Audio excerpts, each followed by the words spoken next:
ओम शांति। अॼु ॾींहुं मिली तारीख़ आहे 12/12/2021। अॼु अव्यक्त बाप दादा जो रिवाइज कोर्स 9/12/1989।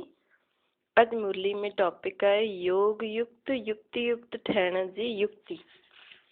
अॼु बाप दादा पंहिंजे सर्व ॿारनि मां असां विशेष 2 प्रकार जे ॿारनि खे ॾिसनि पिया। हिकु त जो सदा योग युक्त अर्थात हर कर्म में युक्ति युक्त हूंदा आहिनि। ॿिया योगी आहिनि लेकिन सदा योग युक्त न, ऐं सदा हर कर्म में स्वतः युक्ति युक्त न हूंदा आहिनि। युक्ति युक्त मतिलबु बाबा जे असां श्रीमत अनुसार युक्ति सां हलूं, तरीक़े सां हलूं, साम्हूं वारे खे बि संतुष्ट करूं ऐं बाबा जी श्रीमत बि पालन करूं। ये युक्ति युक्त केरु हली सघंदो आहे? जो सदा बाप सां गॾु रहंदो आहे। मनसा व बोल कर्म टिनिनि मां कॾहिं कंहिंमें युक्ति युक्त न, अहिड़ा 2 प्रकार जा ॿार हूंदा आहिनि। वैसे ब्रह्मण जीवन अर्थात स्वतः योग युक्त ऐं सदा युक्ति युक्त। ब्रह्मण जीवन जी अलौकिकता व विशेषता व न्यारो ऐं प्यारोपन इहो ई आहे। कहिड़ो? कि असां सदा योग युक्त बि रहूं, बाबा सां गॾु बि रहूं ऐं युक्ति सां बाबा जी हर श्रीमत के पालन कंदे कंदे ॿियनि खे बि संतुष्ट कंदा हलूं, जेके असां न्यारो ऐं प्यारो चईंदा आहियूं। लेकिन कोई ॿार हिन विशेषता में सहज ऐं नेचुरल हली सघंदा आहिनि ऐं कोई अटेंशन बि रखंदा आहिनि, पोइ बि सदा ॿिन्हिनि ॻाल्हियुनि जो अनुभव न करे सघंदा आहिनि। इन जो कारण आहे नॉलेज त सभिनि खे आहे, लक्ष्य बि सभिनि जो हिकु ई आहे।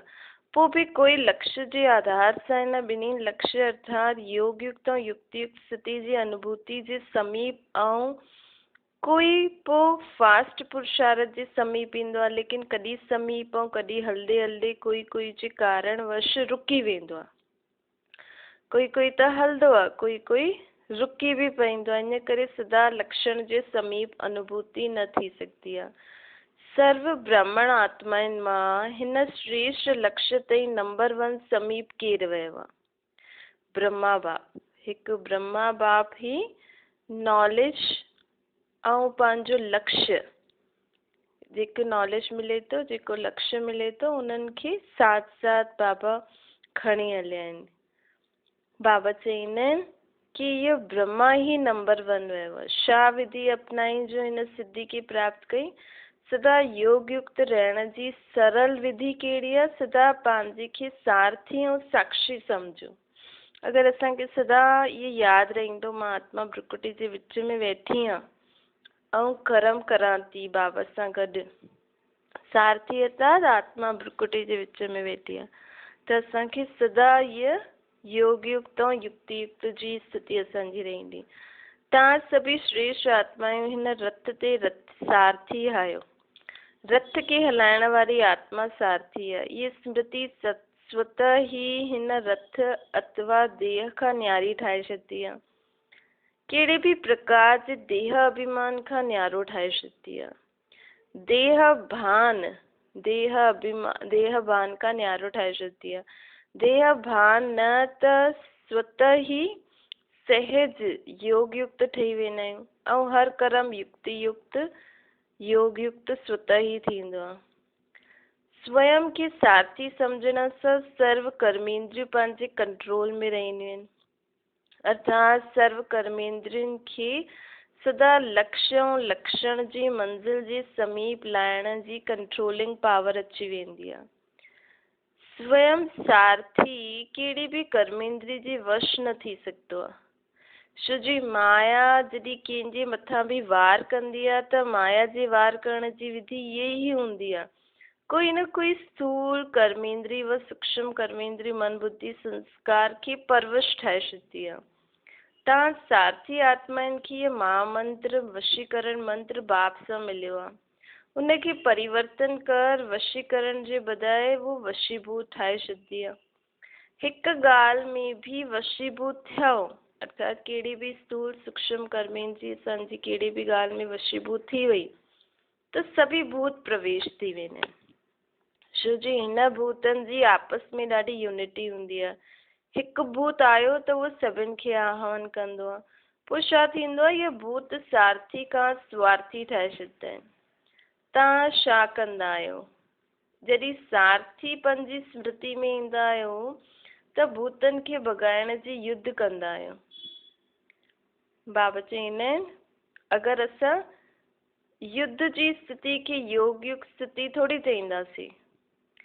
असां अञा जॾहिं पंहिंजे आत्म अभिमानी स्थिति में स्थित थियण लाइ जेका बि संकल्प हूंदा आहिनि, पंहिंजी कर्मेंद्री खे असां कंट्रोल कंदा आहियूं त ई त असां आत्मिक स्थिति ते स्थित थी सघंदासीं न।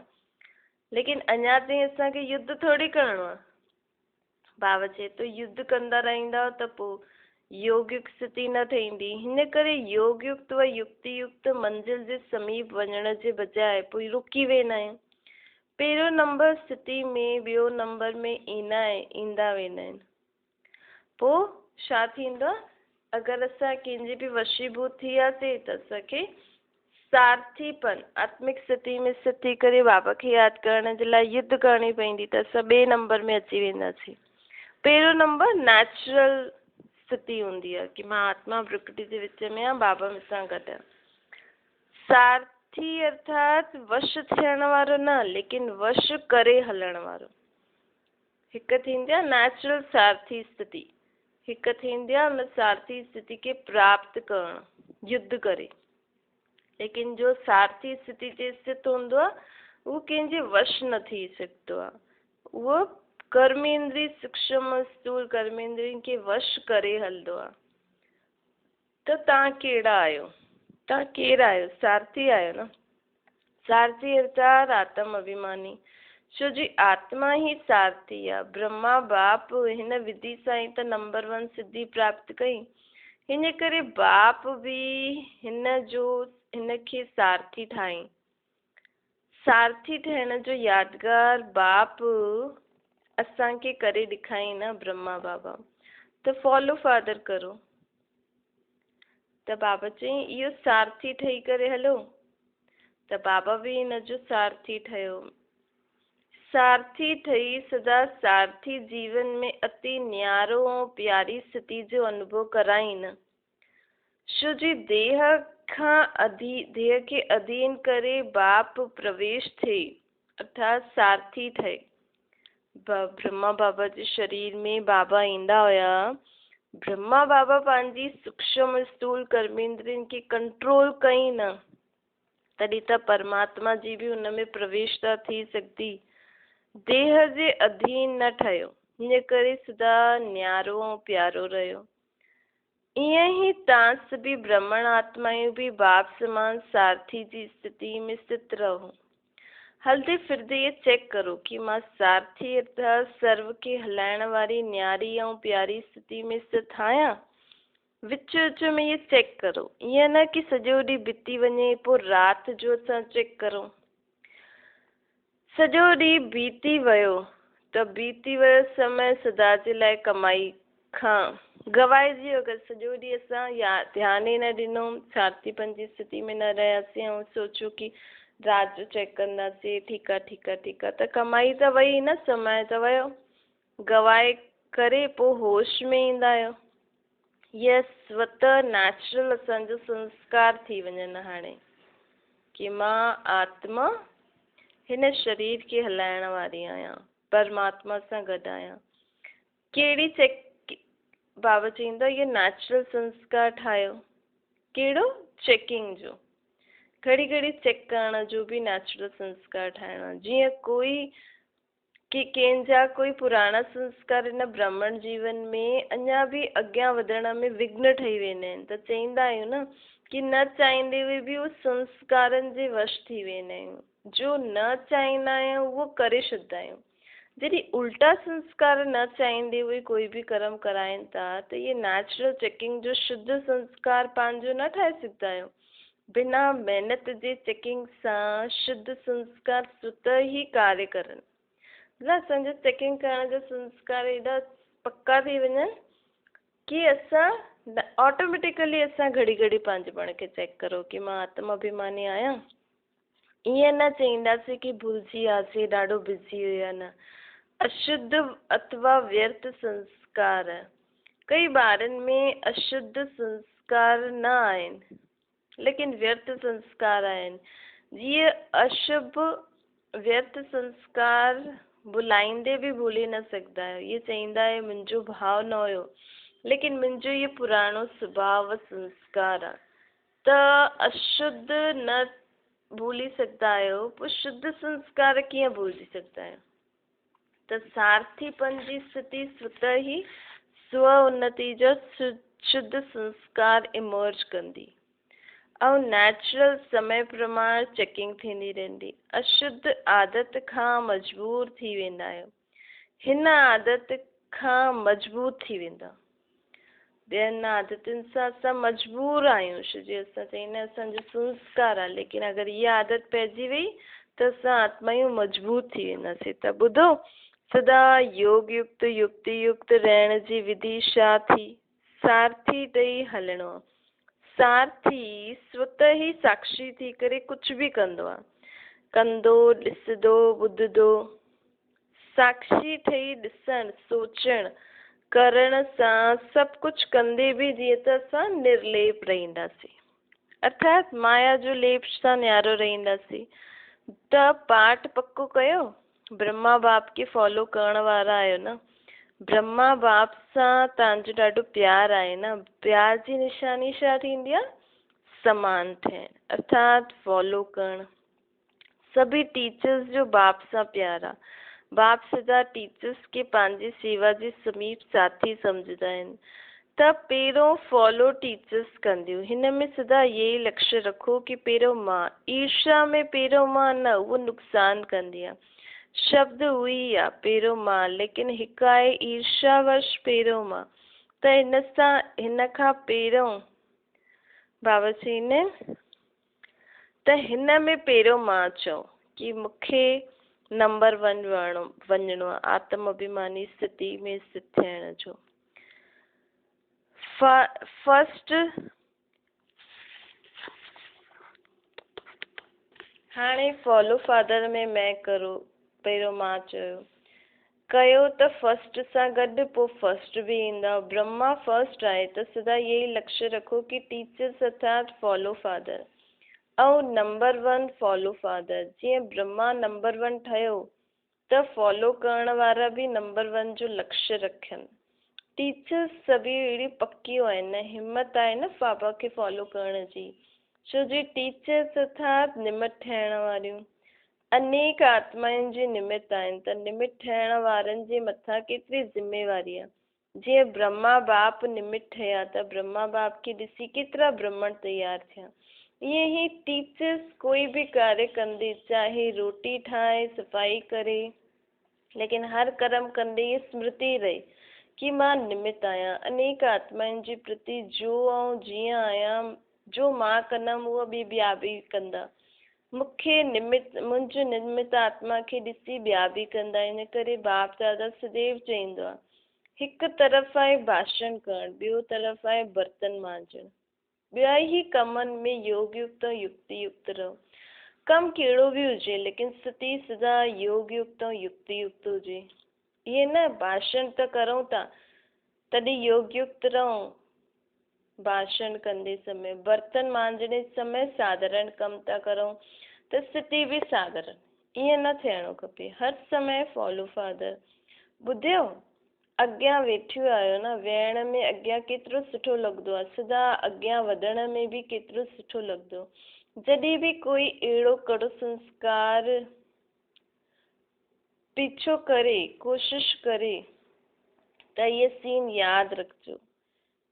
जॾहिं अॻियां वेंदा आहियो सुठो लॻंदो अथव त अॻियां वधण में पुठियां छो?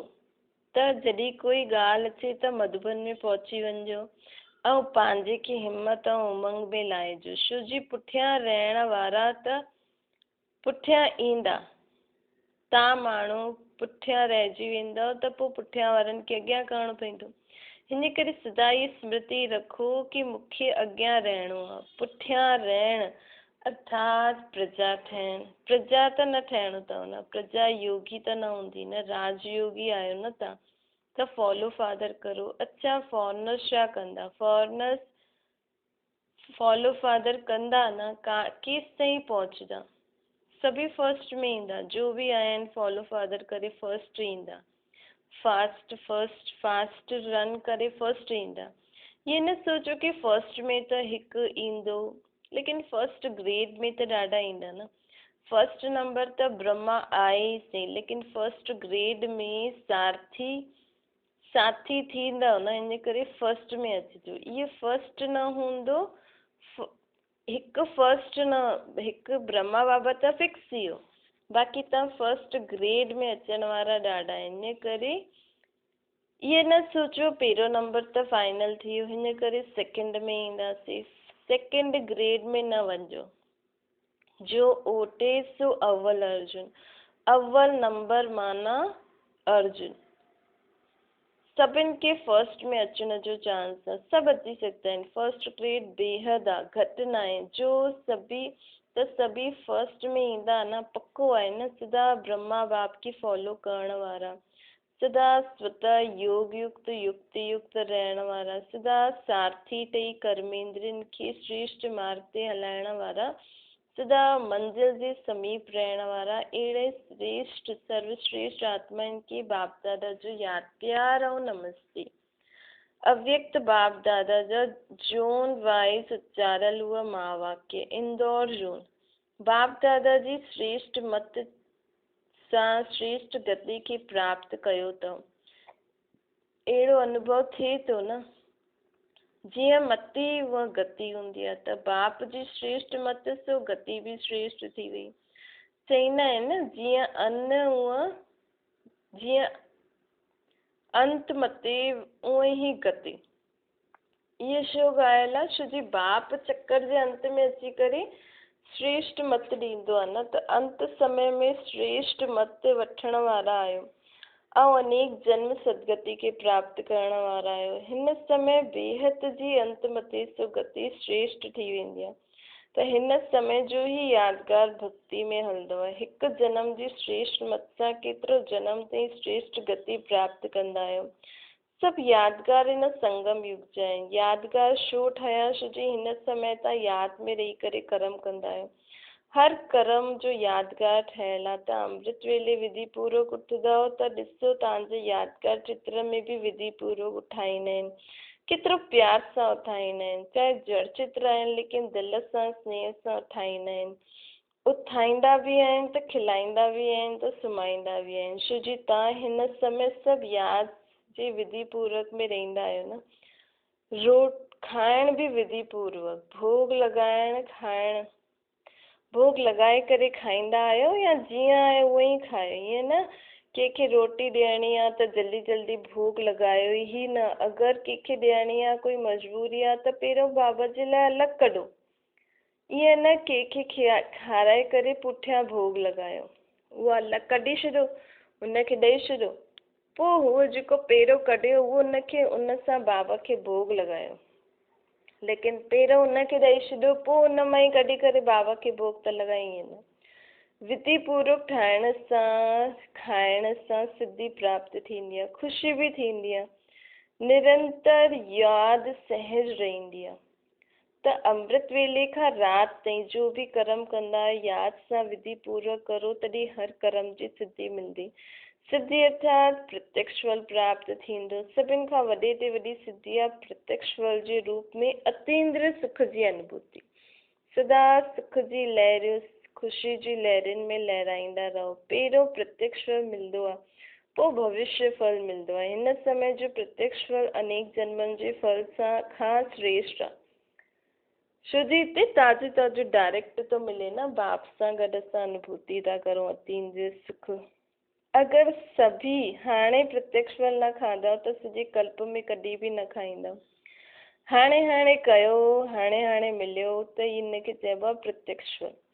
सत्युग में बि जो फल मिलंदो उहो हिन जन्म जो मिलंदो न, ॿिए जन्म जो हुन समय त न मिलंदो न। हिन जन्म जो प्राप्ति था करूं उहो ई मिलंदो, लेकिन हिते जो मिले थो उहो हिन ई जन्म जी पुरुषार्थ अनुसार थो मिले।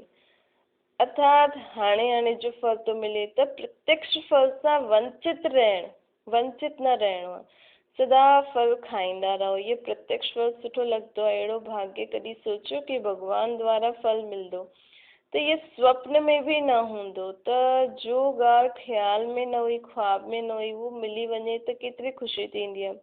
अॼुकल्ह जी अल्पकाल जी लॉटरी लॻंदी आहे अॼुकल्ह कंहिंजी त केतिरी ख़ुशी थींदी आहे। इहो प्रत्यक्ष फल सो भविष्य फल थी वेंदो आहे। त नशो रहंदो आहे न, कॾहिं घटि कॾहिं ज़्यादा त न थींदो आहे। सदा हिकु रस उड़दा स्थिति में उड़दा हलो। सेकेंड में उड़ण सिखी विया आहियो न। ज़्यादा समय लॻंदो आहे या सेकेंड में संकल्प कयो ऐं बाबा वटि पहुची वियो न। केतिरी फास्ट गति आहे। अच्छा, इंदौर जोन वारा सभी संतुष्ट आहिनि, माताएं सदा संतुष्ट आहिनि। कॾहिं परिवार में भी लौकिक द्वारा असंतुष्ट त न आहियो? कॾहिं तंग थींदा आहियो? कॾहिं चंचल ॿारनि सां तंग थींदा आहियो? बाबा प्रश्न था पूछो। तंग कॾहिं कॾहिं थींदव माण्हू? जेतिरो तव्हां तंग थींदा ओतिरो ज़्यादा तंग कंदा। हिन करे ट्रस्टीज़ ठही करे सेवादारी ठही सेवा करो। मुंहिंजोपन ईंदो आहे त तंग थींदो आहे। मुंहिंजो ॿार ईअं थो करे त जिते मुंहिंजोपन ईंदो उते तंग थींदो। जिते तुंहिंजो आयो त तैरजी वेंदा।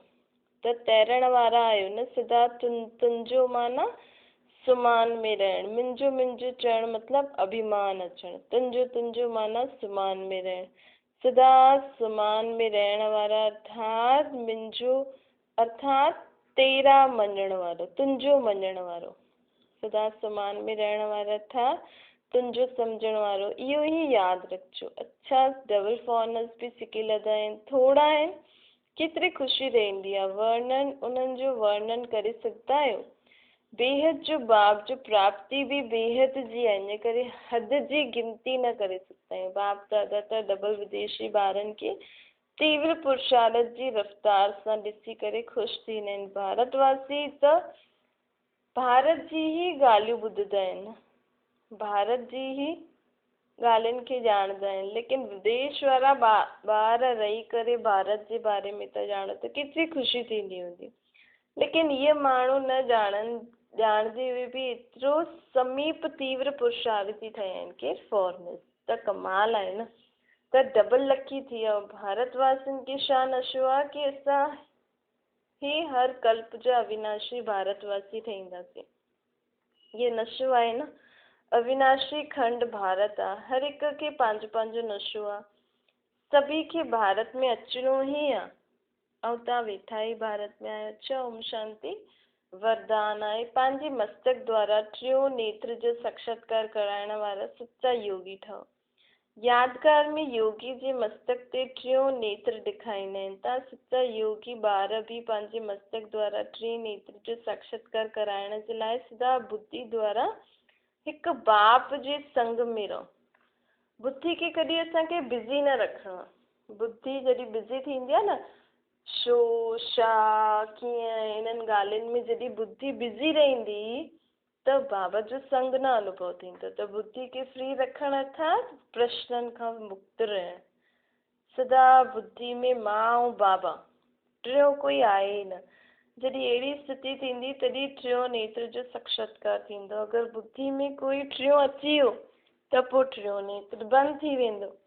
हिन करे सदैव टियों नेत्र खुलियल रहे। हिन जे लाइ यादि रखिणो आहे कि टियों न कोई, मां ऐं बाबा। स्लोगन आहे प्रश्न चित्त ठहिणो आहे अर्थात प्रश्न चित्त ठहिण अर्थात परेशान थियण ऐं परेशान करण। अच्छा, ओम शांति।